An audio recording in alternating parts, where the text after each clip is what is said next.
पश्चिम Asia में जारी युद्ध विराम को आगे बढ़ाने के लिए इसे पूर्ण रूप से लागू करने की कोशिशें जोर शोर से जारी है।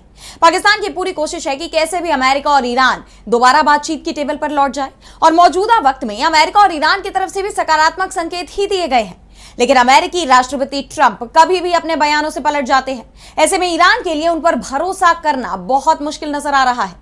तो क्या बातचीत पर बनेगी सहमति? आइए जानते हैं इस रिपोर्ट में। अमेरिकी राष्ट्रपति डोनाल्ड ट्रंप का कहना है कि ईरान के साथ जंग बहुत जल्दी खत्म होने वाली है, लेकिन जिस तरह आए दिन वो अपने बयानों से पलट जाते हैं, ऐसे में उनके इस बयान पर भरोसा करना मुश्किल हो गया है। क्योंकि ट्रंप लेबनान को लेकर भी कह रहे हैं कि 17 अप्रैल को इजरायल और लेबनान के बीच बातचीत होगी, लेकिन लेबनान के राष्ट्रपति कार्यालय का कहना है कि उन्हें नहीं पता कि ये संभावित बातचीत कब होने वाली है। वहीं दूसरी तरफ हमले भी रुकने का नाम नहीं ले रहे। ऐसे में ट्रंप के दावे, चाहे वो लेबनान को लेकर हो या ईरान को लेकर, सब पर सवाल खड़े हो गए हैं। हालांकि ट्रंप जब ईरान जंग के खत्म होने की बात कह रहे हैं तो उसी दौरान पाकिस्तान का एक डेलीगेशन तेहरान पहुंच गया। पाकिस्तानी सेना के chief field marshal Asim Munir के नेतृत्व वाला ये डेलीगेशन ईरान को बातचीत की टेबल पर लाने की कोशिश में जुटा हुआ है। ईरान के संसद अध्यक्ष मोहम्मद गालिबाफ ने पाकिस्तानी डेलीगेशन से मुलाकात की। मुनीर ईरान में इस्लामाबाद वार्ता की नींव रखने की कोशिश कर रहे हैं, लेकिन सवाल यह है कि दोनों पक्ष एक टेबल पर आ भी जाते हैं तो क्या इस बार कोई सहमति बन पाएगी? दरअसल प्रमुख तौर पर दो मुद्दों को लेकर चिंता जताई जा रही है। पहला, ईरान के परमाणु संवर्धन कार्यक्रम को मंजूरी, और दूसरा, हॉर्मुज स्ट्रेट पर ईरान के नियंत्रण को मान्यता देना।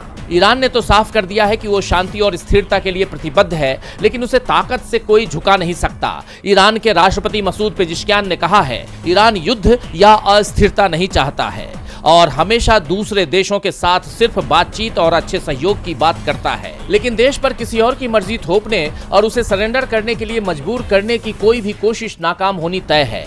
यानी वार्ता में अमेरिका की मनमानी नहीं चलेगी। ईरान अब भी अपनी शर्तों पर कायम है। ऐसे में इस बैठक को लेकर संशय बढ़ता जा रहा है।